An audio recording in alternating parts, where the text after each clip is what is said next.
Hey, what's going on? How are you doing today? So the question is, do you have a fixed mindset or do you have a growth mindset?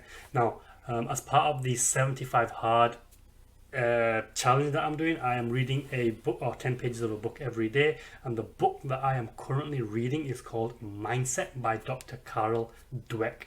And she talks about this concept of fixed mindsets and growth mindsets. Here's the thing, I thought I had a growth mindset.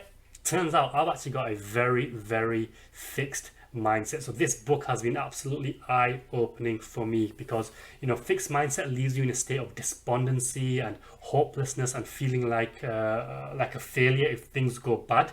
You end up thinking you're not good enough, you don't like the thing that you've tried, and it's best just to move on.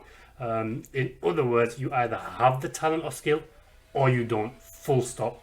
Whereas with the growth mindset, that leaves you in a state of acceptance that you've learned something, and you're determined to grow and fix things when they go bad.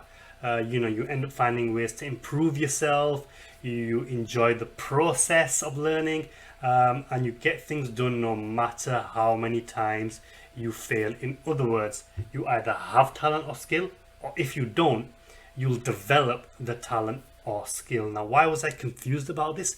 Well, simply because consciously and logically I am telling myself I've got the growth mindset.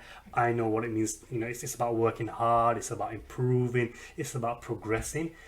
But what was happening on an unconscious level, what was my automatic behavior in response to setbacks? Well, it was everything that a fixed mindset has. Feeling like a failure, feeling like I haven't done enough, or feeling like, well, there's just no point carrying on because I just don't have the skill. And the perfect example of this was, last week, like I spoke to Gary V live, and before the show I was like, yeah, I'm going to speak about this, I'm going to speak about that, I'm going to do this, I'm going to do that. I was really pumped and excited. I was thinking about all the things that I'm going to talk about. And then when the camera when I went live, it basically froze. Like my mind froze. I got so nervous, I lost my trail of thought, I didn't really know what I was talking about anymore. All the things that I wanted to say didn't come out, and more importantly, how I wanted to say those things didn't come out. And in the end, I did not enjoy the process, and afterwards, like, I felt foolish, embarrassed, like I messed up big time. It was an overreaction, and it was an exaggeration, but I felt like, there's no point in me making videos anymore, talking live, blah blah blah. Basically all the attributes of a fixed mindset. Now this is where the magic happens, simply because I was able to acknowledge that I'm reacting in a way that's tantamount of somebody with a fixed mindset. I was able to regroup, stop, and turn things around and look at things from a different perspective. In other words, I was able to look at it from a growth mindset. And what do I mean by that? Well, simply put, a few years ago, I couldn't even talk on the phone. Like, literally, I used to panic picking up the phone. I used to panic making appointments to the doctor or the optician or whoever. The fact that I could come on live and speak, people with social anxiety, insecurity, and self-esteem issues will resonate with this. Like, the fact that I just talk in the first place is difficult and a big thing. The fact that I could talk about issues and insecurities is a massive thing, and it's even more difficult than just talking.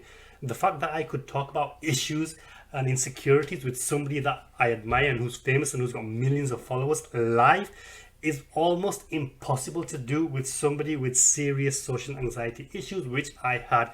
In other words, the growth from where I was to where I am now is absolutely massive, and regardless of how I felt after the call, it was a big thing in terms of my own development and being able to do it. And the other thing is, when you've got these issues, you are afraid to ask for things. You're afraid to ask for help, you're afraid to ask for money, you're afraid to ask for pay rises. You don't ask for anything. At the end of the show, I had one mission, and that was to get over this fear of asking for things. And although I made a botched job of it, I did manage to ask Gary Vee for something, and I asked him to come on my podcast show, which, he didn't say yes. Well, he did say yes, but what he said was he'll be number 55, which is a big win. I mean, the fact that I was able to ask was the real victory. The fact that he responded and said yes, but I have to do a certain amount of work, is absolutely huge. So the question for you really is, do you have a fixed mindset or do you have a growth mindset? And the key things to look out for is not what you're telling yourself logically. It's self-reflection and reflecting on what your automatic behavior is, how you're feeling, and what your determination level is after things haven't gone quite as planned. Let me know in the comments below. I look forward to hearing from you. Take care now. Bye bye.